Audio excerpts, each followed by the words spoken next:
குறித்து உங்களிடையே அழகிய தமிழில் உரையாற்றுவதற்காக ஜமாத்தி இஸ்லாமியின் மண்டல பொறுப்பாளர், புதுச்சேரி மண்டல பொறுப்பாளர் அன்பிற்குரிய அன்னார் அப்துல் ஹமீத் அவர்களை அன்போடு அழைக்கின்றேன்.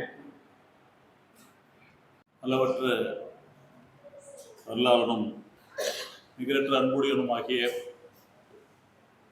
வானங்களையும் பூமியையும் இந்த பூமியிலே மனிதனை பிரதிநிதியாக படைத்து ரட்சித்து வருகின்ற எல்லாம் வல்ல ஏக இறைவனுடைய திருப்பெயர் போற்றி ஆரம்பம் செய்கின்றேன். புகழும் புகழ்ச்சியும் அந்த இறைவன் ஒருவனுக்கே உரித்தாக்குக. கிருஷ்ணகிரி பிலால் மஸ்ஜித் நிர்வாகம் மற்றும் ஜமாத்தே இஸ்லாமி ஹிந்த் கிருஷ்ணகிரி கிளையின் சார்பாக விசிட் அவர் மஸ்ஜித், எங்களுடைய மஸ்ஜிதுக்கு வாருங்கள் என்று சொல்லப்படுகின்ற இந்த நிகழ்ச்சி இங்கே சீரும் சிறப்புமாக நடைபெற்றுக் கொண்டிருக்கின்றது. இந்த நிகழ்ச்சியிலே திருமறை வசனங்களை ஓதி ஆரம்பித்த இந்த பள்ளியினுடைய இமாம் ரஃபீக் அஹமது அவர்களே, அவருடைய மொழிபெயர்ப்பை வாசித்து அமர்ந்திருக்கின்ற சகோதரர் ஃபயாஸ் அஹமது அவர்களே,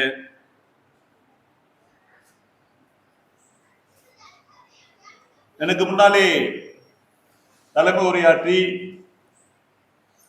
அமர்ந்திருக்கின்ற இந்த பிலால் மஸ்ஜிதுடைய தலைவர் திருமிகு இர்ஃபானுல்லா ஹுசைனி அவர்களே,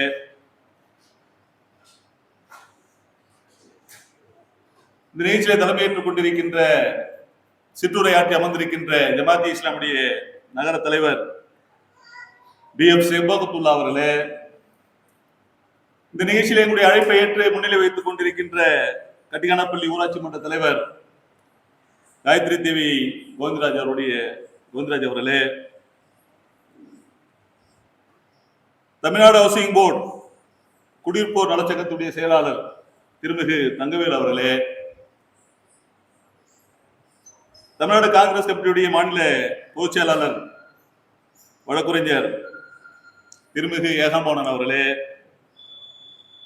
இந்த நிகழ்ச்சியை வழிநடத்திக் கொண்டிருக்கின்ற தம்பி இளவல் இப்ராஹிம் அவர்களே, இன்னும் இந்த நிகழ்ச்சியிலே பெருந்திரளாக கலந்து கொண்டிருக்கின்ற சகோதர சமுதாயத்தை சேர்ந்த பெரியோர்களே, ஆண்டோர்களே, சான்றோர்களே, ஜமாத்தை சேர்ந்த ஜமாத்தார்களே, சகோதரிகளே, நம் அனைவரும் மீதும் எல்லாம் வல்ல ஏக இறைவனுடைய சாந்தியும் சமாதானமும் என்றென்றும் நிலவட்டுமாக என்று பிரார்த்தனையோடு ஆரம்பம் செய்கின்றேன். அஸ்ஸலாமு அலைக்கும் வரஹ்மத்துல்லாஹி தஆலா வபரகாத்துஹு.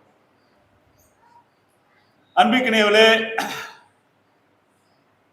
தம்பி இப்ராஹிம் அவர்கள் சொன்னது போல இந்த நிகழ்ச்சியிலே வந்திருக்கின்ற பலருக்கு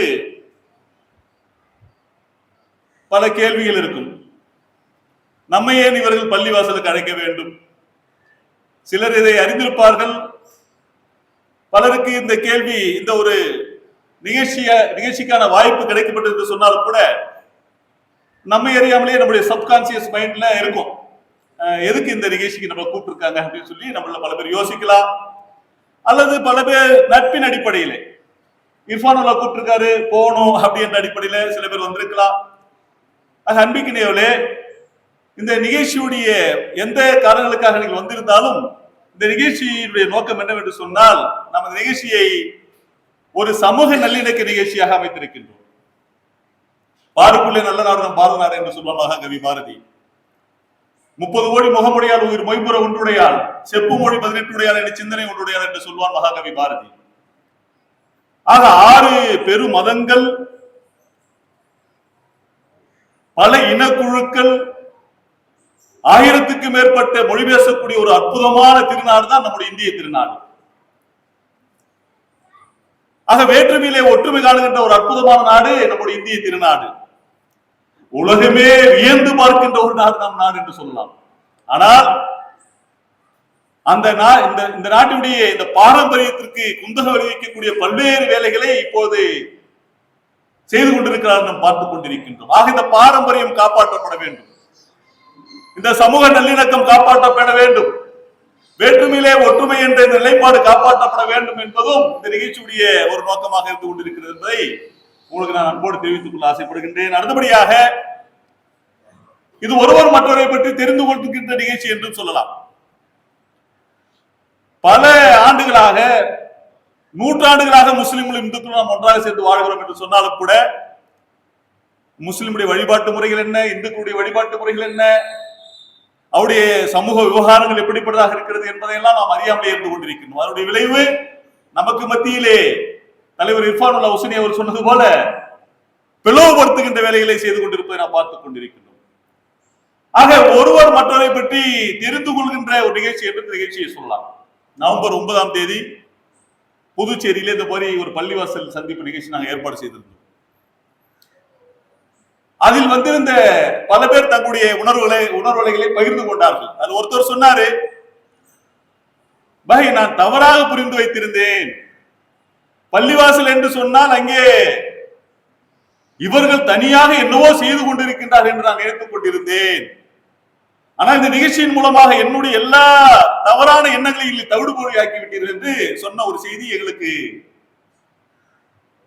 உண்மையிலேயே மனதிற்கு இதமாக இருந்தது. ஒருவர் சொன்னார், எனக்கு இன்னைக்கு 40 வயசு ஆகுது, 40 ஆண்டு காலமாக நான் என்ன செய்யறேன், சிறு வயதிலிருந்து இந்த பள்ளிவாசலை கடந்துதான் செல்வேன். எனக்கு எப்பயுமே ஒரு அவா இருந்தது, ஒரு ஆசை இருக்கும். சர்ச்சுக்கு கூட நான் போயிருக்கிறேன், கோயிலுக்கு நான் போயிருக்கிறேன், இந்த பள்ளிவாசல் உள்ள போய் பார்க்க முடியாதா என்ற அவா எனக்கு நெடுநாளாக இருந்தது.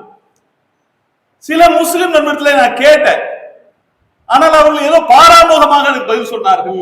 சரி நம்ம உள்ள போக முடியாது போல இருக்கு அப்படி என்று நான் நினைத்துக் கொண்டிருந்தேன். ஆனா இந்த நிகழ்ச்சி என்னுடைய 40 ஆண்டுகால ஆசையை நிறைவேற்றியது என்று சொல்லி அவர் மனமகிழ்ந்தார் என்பதை என்ன செய்ய முடிகிறது நாம் பார்க்க முடிகிறது. ஆக அன்பிற்கினியவர்களே, இந்த நிகழ்ச்சி மூலமாக ஒருவர் மற்றவரை தெரிந்து கொள்கின்ற, புரிந்து கொள்கின்ற ஒரு நிகழ்ச்சி என்பதை நாம் புரிந்து கொள்ள வேண்டும். அப்படிதான் நம்ம நிகழ்ச்சி அமைத்திருக்கணும். என்னை பத்தி உங்களுக்கு தெரியல, உங்களை பத்தி எனக்கு தெரியலன்னு சொன்னா நீங்கள் யாரோ நான் யாரோ. ஆனால் உங்களை பற்றி எனக்கு தெரிந்து விட்டது, என்னை பற்றி உங்களுக்கு தெரிந்து விட்டது என்று சொன்னால் நமக்கு மத்தியிலே ஏற்படுகின்ற ஒரு இணக்கம் இருக்கிறது அல்லவா, ஒரு அன்பு இருக்கிறது அல்லவா, ஒரு நட்பு இருக்கிறது அல்லவா, அதை நீங்கள் என்ன செய்ய முடியாது, ஒருபோதும் என்ன செய்ய முடியாது, அளவிட முடியாத அளவுக்கு நட்பு வளர்ந்து கொண்டே இருக்கும். அப்படிப்பட்ட ஒரு நிகழ்வாகவும் இந்த நிகழ்ச்சி என்ன செய்திருக்கிறோம், நாம் அமைத்திருக்கிறோம் என்பதை உங்களுக்கு தெரியப்படுத்திக் கொள்ள ஆசைப்படுகின்றேன். அடுத்தபடியாக இது ஒரு நலம் நாடுகின்ற நிகழ்ச்சி என்று கூட சொல்லலாம். கிருஷ்ணா ரெடிமேட்ஸ் வெங்கடேஸ்வரா புதுசா ஆரம்பிச்சிருக்காங்க இல்லையா சமீப காலத்துல, அங்க ஏதாவது ஒரு ஆஃபர் போட்டாங்கன்னு சொன்னா நம்முடைய முஸ்லிம் சகோதரர் நாம் என்ன செய்யறோம், சொல்றோம் பாய் ஒண்ணுக்கு ஒண்ணு ஃப்ரீயா பாய் அப்படின்னு சொல்றோம் இல்லையா. ஏன்னா அந்த சலுகையை என்னுடைய சகோதரரும் பெற்றுக்கொள்ள வேண்டும் என்ற ஒரு ஆசை. ஆக அன்பிற்கு நிகழ்ச்சியுடைய இன்னொரு நோக்கம் என்ன, இஸ்லாம் என்று சொன்னால் நலம் நாடுவது, பிறருக்கு நலம் நாடுவது என்று சொன்னார். அதனால்தான் நபிகள் நாயகம் அவர்கள் சொன்னார்கள், மனிதனுக்கு நோவினை ஏற்படுத்தக்கூடிய எந்த ஒரு காரியங்களையும் நீங்கள் செய்து விடாதீர்கள். நீங்கள் ரோட்டிலே சென்று கொண்டிருக்கின்றீர்கள், ஒரு கல்லோ முள்ளோ பாதசாரிகளுக்கு இடையூறாக இருக்கிறது என்று சொன்னால் அதை எடுத்து நீங்கள் ஓரத்தில் போடுவதும் தர்மம் என்று நபிகள் நாயகம் அவர்கள் சொன்னார்கள். ஆக அன்பிற்கினியவர்களே, இது ஒரு நலம் நாடுகின்ற நிகழ்ச்சி என்று நாம் சொல்லலாம். ஏனென்று சொன்னால் நபிகள் நாயகம் அவர்கள் இறை தூதராக இந்த உலகத்திற்கு அனுப்பப்பட்டார்கள். தம் இப்ராஹிம் அவர்கள் தன்னுடைய நெறி ஆள்கையின் போது சொன்னார்கள், மனிதன் தரிகட்டு போவதற்கு என்ன காரணம், இறை வழிகாட்டுதலை புறக்கணிப்பதுதான். ஆக இந்த உலகத்தை படைத்த இறைவன் கடவுள், இந்த பிரபஞ்சத்தை படைத்த இறைவன், அதிலே மனிதனை படைத்து சிந்திக்கின்ற ஆற்றலை கொடுத்த இறைவன், அவனுக்கு அறிவையும் ஆற்றலையும் தந்த இறைவன், அப்படியே தான் தோன்றியாக வாழ்ந்து செத்து மடித்து விடட்டும் என்று விடவில்லை. மாறாக இந்த உலகத்திலே இந்த மனிதன் எப்படி வாழ வேண்டும், அவன் இந்த உலகத்தை பிரபஞ்சத்தை எப்படி பயன்படுத்திக் கொள்ள வேண்டும், இது அறியாத காலத்தாலே இந்த உலகத்திலே எல்லா விதமான அழிச்சாட்டைகளும் மற்றொரு நடந்து கொண்டிருக்கிறது நாம் பார்த்துக் கொண்டிருக்கிறோம். ஆக உலக வளங்களை அவன் எப்படி பயன்படுத்திக் கொள்ள வேண்டும், தன்னை சுற்றி இருக்கின்ற மக்களோடு எப்படிப்பட்ட வாழ்க்கை முறை அமைத்துக் கொள்ள வேண்டும், மனைவியோடு எப்படி நடக்க வேண்டும், கணவனோடு எப்படி நடந்து கொள்ள வேண்டும், உறவுகளோடு எப்படி நடந்து கொள்ள வேண்டும், சக தோழர்கள் மனிதனிடத்திலே எப்படி நடந்து கொள்ள வேண்டும் என்று இறைவன் என்ன செய்திருக்கிறார், நமக்கு வழிகாட்டுதலை வழங்கி இருக்கின்றார். அந்த வழிகாட்டுதலை மக்கள் வரை கொண்டு வந்து சேர்க்கின்ற மிகப்பெரிய பொறுப்பை ஏற்றவர்கள் யார்? இறை தூதர்கள் என்பதை நீங்கள் புரிந்து கொள்ள வேண்டும். அப்ப இந்த உலகத்திலே 1,00,000க்கு மேற்பட்ட இறை தூதர்கள் வந்திருப்பதாக இஸ்லாம் சொல்லி காட்டியிருக்கின்றது. நீங்கள் சிந்தித்து பார்க்க வேண்டும். எல்லா மொழி பேசக்கூடிய மக்களிடத்திலும் இறை தூதர்கள் வந்திருக்கின்றார்கள். எல்லா சமூகத்திலும் இறை தூதர்கள் வந்திருக்கின்றார்கள். இன்றும் நம்மள பல பேர் பேசும்போது சொல்லுவாங்க, இந்த நிகழ்ச்சி முடிவு போகணும், நீங்க நிறைய பேர் சொல்லுவீங்க, பாய் நீங்க சொல்ற விஷயம் நிறைய பகவத்கீதையில இருக்குது பாய், நீங்க சொல்ற விஷயம் நிறைய இந்து மதத்தில் சொல்லப்பட்டிருக்கு பாய், நீங்க சொல்ற நிறைய விஷயம் கிறிஸ்துவத்தில் சொல்லப்பட்டிருக்கு பாய் அப்படி என்று என்ன செய்வார்கள் சொல்வார்கள். அப்பா ஆக இந்த அறநெறிகள், இந்த விழுமியங்கள் எஞ்சி நிற்கிறது என்று சொன்னால் இது யார் மூலமாக வந்தது? இறை தூதர் மூலமாக இந்த உலகத்திற்கு கொண்டு வரப்பட்டது. இப்படியாக நபிகள் நாயகம் மட்டும் இறை தூதராக வந்தால் என்று இஸ்லாம் சொல்லவில்லை. 1,00,000க்கு மேற்பட்ட இறை தூதர் உலகத்திற்கு வருகின்றார்கள் என்றால் நீங்கள் சிந்தித்து பார்க்க வேண்டும். எல்லா மொழி பேசக்கூடிய மக்களிடத்திலும் இறை தூதர் அனுப்பப்பட்டிருக்கின்றார்கள். இன்றும் ஒழுக்க விழுமியங்கள் அறநெறிகள் இந்த உலகத்திலே எஞ்சி நிற்கிறது என்று சொன்னால் இது இறை தூதர்கள் இந்த உலக மக்களிடத்திலே கொண்டு வந்த ஒரு செய்தி என்பதை நாம் புரிந்து கொள்ள வேண்டும். அந்த வகையிலே இறுதியாக வந்தவர் தான் நபிகள் நாயகம் அவர்கள், கடைசி நபி, இறுதி நபி. அப்ப நபிகள் நாயகம் அவர்கள் 23 ஆண்டு காலம் தன்னுடைய தூதுத்துவ பணியை நிறைவேற்றுகின்றார்கள். நிறைவேற்றிவிட்ட பிறகு இறுதியிலே மறைப்பதற்கு முன்பாக தன்னுடைய தோழர்கள் மத்தியிலே ஒரு உரையாற்றுகின்றார்கள். என்ன உரையாற்றுகின்றார்கள்? நான் இறை தூதராக இந்த உலகத்திற்கு அனுப்பப்பட்டேன், இறைவனுடைய செய்தியை உங்கள் வரை கொண்டு வந்து சேர்க்க வேண்டிய மிகப்பெரிய பொறுப்பும் கடமையும் எனக்கு இருந்தது, அதை நான் உங்கள் வரை கொண்டு வந்து நல்ல முறையிலே சேர்த்து விட்டேனா என்று அவர்கள் கேட்டார்கள். அப்பொழுது அங்கிருந்த தோழர்கள் சொன்னால், ஆம் இறை தூதரே, எந்த படி நிமித்தமாக இந்த உலகத்திற்கு அனுப்பப்பட்டீர்களோ அந்த செய்தியை எங்களிடத்திலே கொண்டு வந்து சேர்த்து விட்டீர்கள், அதற்கு நாங்கள் சாட்சியாக இருக்கிறோம் என்று அந்த மக்கள் மறுமொழி பகர்ந்தார்கள். இப்படியாக 3 முறை நபிகள் நாயகம் கேட்டுவிட்டு 4வதாக சொன்னார்கள், இங்கே வந்தவர்கள் வராதவர்களுக்கு இந்த செய்தியை கொண்டு போய் சேர்த்து விடுங்கள் என்று சொன்னார்கள். ஆக ஒரு மனிதனுக்கு நலமாடுகின்ற விஷயங்களை மிக சிறந்த நல்லவாடுதல் என்று சொன்னால் அவனுக்கு இறைவனுடைய செய்தியை கொண்டு போய் சேர்ப்பதுதான். அந்த வகையிலே இறைவனுடைய செய்தியை பெற்றிருக்கின்ற சமுதாயம் என்ற அடிப்படையிலே அந்த செய்தியை சொல்ல வேண்டிய மிகப்பெரிய பொறுப்பும் கடப்பாடும் முஸ்லிம் சமுதாயத்தில் இருக்கின்ற அடிப்படையில தான் இந்த நிகழ்ச்சியை நாம் ஏற்பாடு செய்து இறைவனுடைய செய்தியை உங்கள் வரை கொண்டு வந்து சேர்க்கின்ற ஒரு நிகழ்ச்சியாக இந்த நிகழ்ச்சியை நாம் அமைத்திருக்கிறோம் என்பதை நீங்கள் புரிந்து கொள்ள வேண்டும். அது மட்டுமல்ல, இந்த நிகழ்ச்சியுடைய மிக முக்கியமான ஒன்று பள்ளிவாசலை சந்திக்க வேண்டும். உங்களுக்கு எல்லாம் தெரியும், 2014 பிறகு முஸ்லிம் மீது எப்படிப்பட்ட அவதூறுகள் எல்லாம் கற்பிக்கப்படுகிறது என்று நீங்கள் எல்லாம் அறிவீர்கள். அதில் குறிப்பாக மதரசாக்களும் பள்ளிவாசலும் குறிவைக்கப்பட்டது. பள்ளிவாசல் என்பது ஏதோ தீவிரவாதத்தை கற்றுக் கொடுக்கின்ற ஒரு இடமாக சித்தரிக்கப்பட்ட ஒரு காலத்திலே பள்ளிவாசலில் என்ன இருக்கிறது என்பதை தெரிந்து கொள்ள செய்கின்ற மிகப்பெரிய பொறுப்பும் கடப்பாடும் எங்களுக்கு இருக்கிறது என்பதை நீங்கள் எல்லாம் புரிந்து கொள்ள வேண்டும். அது மட்டுமில்லை, உங்களுக்கு எல்லாம் தெரியும், ஒரு போன மழைக்கு முன்பாக ஒரு அரசியல் கட்சி தலைவர் உங்களை பள்ளிவாசல விடுவாங்களா, சர்ச்சிலே உங்களை எல்லாம் விடுவார்களா அப்படி என்று கேட்டார். அவர் கேட்ட அடுத்த ஒரு வாரத்திற்குள்ளாக பெருமழை பெய்தது. சென்னை மாநகரம் வெள்ளத்தை தத்தளித்துக் கொண்டிருந்த நேரத்திலே எல்லா மக்களுக்குமானது பள்ளிவாசலுக்கு திறந்து வைக்கப்பட்டது. அது மட்டுமல்ல, உங்களுக்கு தெரியும், பூந்தமல்லி பள்ளிவாசல்ல 3 வேளையும் சோறு 3 வேளை உணவு தயாரிக்கப்பட்டது.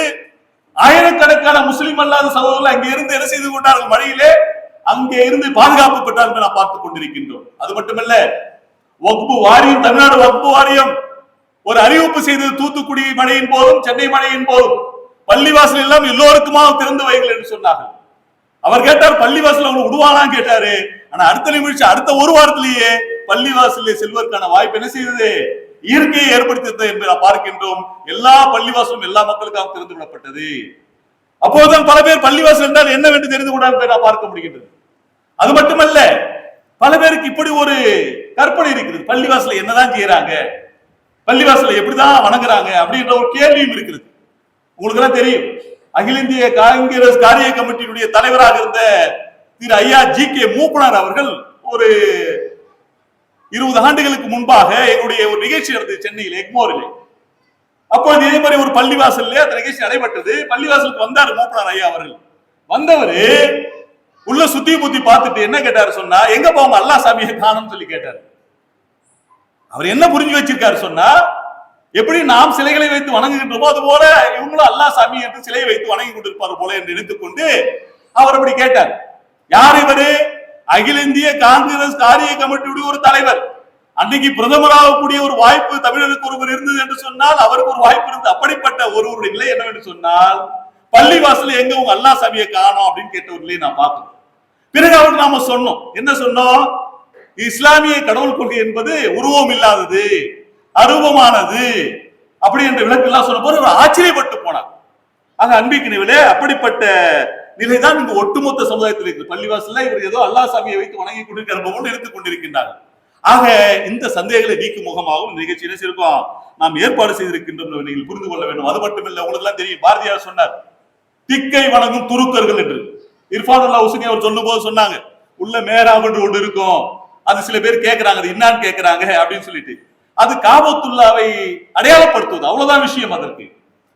ஆனா இது புரியாத பாரதியார் என்ன சொன்னார்? திக்கை வணங்கும் துருக்கர்கள் என்று சொன்னார். திசையை வணங்கக்கூடியவர்கள் முஸ்லிம்கள் என்பதாக பாரதியார் சொன்னார் என்பதை நாம் பார்க்க முடிகிறது.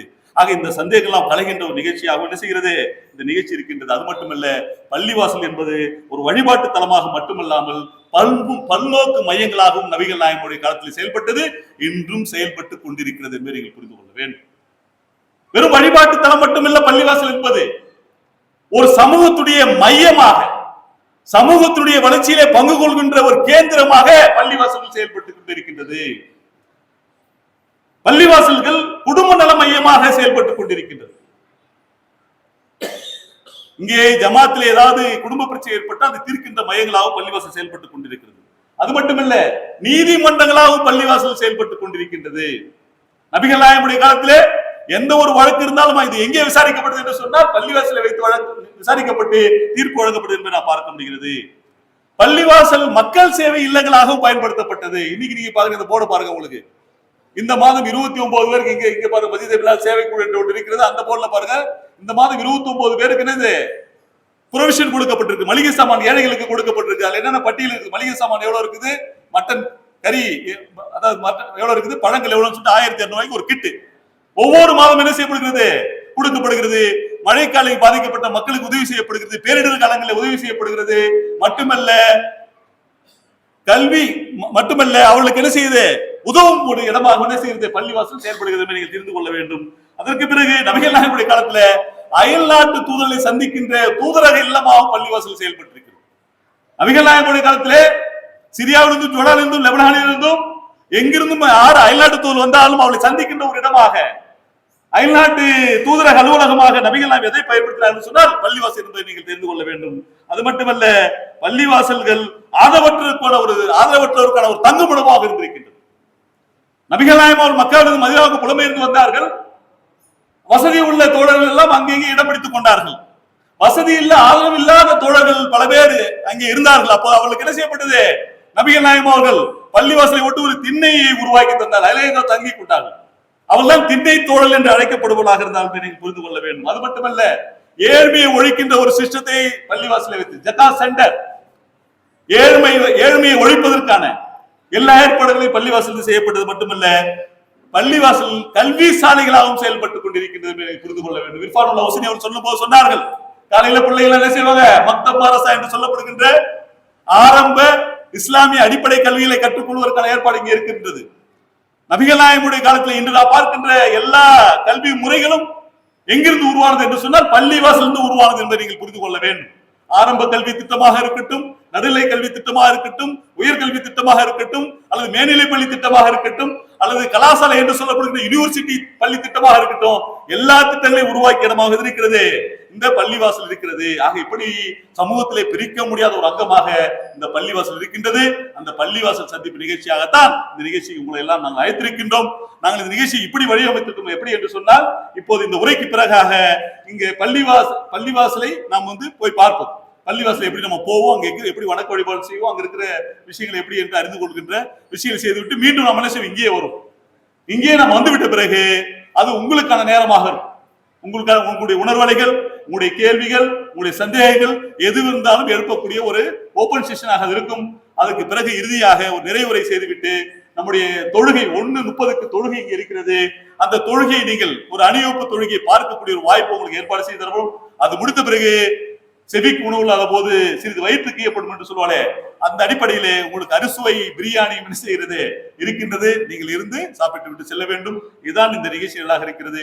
இப்போது இந்த உரைக்கு பிறகு நாம் எப்படி பள்ளிவாசல்ல போறது, எப்படி அங்க இருக்கிற விஷயம்லாம் தெரிந்து கொண்டு நாம் பார்க்க போறோம். பார்த்து முடிச்ச உடனே திரும்பி நம்ம இங்கே வருவோம். இங்கே வந்தோடனே அது ஓபன் செஷனாக எல்லோரும் கலந்து கொள்கின்ற ஒரு செஷனாக இன்ஷால்லா இருக்கும் என்பதை நேரத்தை தெரிவித்துக் கொள்கின்ற என்னுடைய நோக்க உரையை நிறைவு செய்கின்றேன். எல்லா புகழும் இறைவன் ஒருவனுக்கே உரித்தார்.